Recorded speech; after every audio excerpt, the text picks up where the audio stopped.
مژده مهم برای مخلصان مسی. لیونل مسی بار هفتم برنده توپ طلایی گردید. امشب در شهر پاریژ فرانسه بهترین های میدان سبز از روی فرضیه فرانس فوتبال معین گردید. بالاخره بعد انتظاری های زیاد شیفتگان فوتبال و بهترین فوتبالباز در سال 2021 آشنا شدند. بعد چندین حدس و شوشوی رسانه ها فرانس فوتبال لیونل مسی فوتبالباز کنونی پاریس سن ژرمن را رسما بهترین فوتبالباز در سال 2021 اعلام کرده و او جایزه توپ طلایی 2021 را تقدیم نمود. این هفتمین توپ طلایی در امور انفرادی بازیگر معروف و مشهور لیونل مسی است. طبق نظرسنجی روزنامه‌نگاران رشته ورزشی تمام جهان در جای دوم حمله‌گر باواریا و تیم منتخب لهستان روبرت لواندوفسکی مقام سوم نصیب جورجینیو از دسته چلسی و ملی پوشان ایتالیا گردید. فوتبالباز آرژانتینی با دست آوردن جام آمریکا و بهترین نشانزن در موسم گذشته لالیگا توانست شماره زیادی عضوها را صاحب گردد و با این جایزه به امثال و بنظیر برای فوتبالبازان نویل گردد.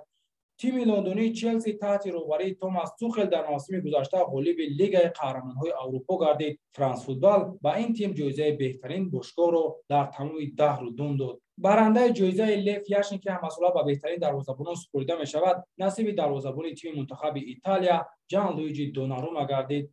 باید گفت که دوناروما با تیم منتخب ایتالیا کمک کرد تا در جام اروپا در سال 2021 قهرمان شده جام را بالای سر بردارند. جایزه بهترین حمله‌گر در سال 2021 به حمله‌گر باواریا روبرت لواندوفسکی تقدیم گردید. این جایزه نو تأسیس است و بار اول این را لواندوفسکی به دست آورد و این جایزه اونهایی مشرف میشوند که در یک سال از همه زیاد گل وارد دروازه رقیبان میکنند. رونالدو بار اول در سال 2010 به سگانه شامل نگردید. این سال فرانس فوتبال کریستیانو رونالدو را در موقع ششم جایگیر نمود. خود رونالدو هرچند که یکی از مدعیان بود اما در این مراسم حضور نداشت.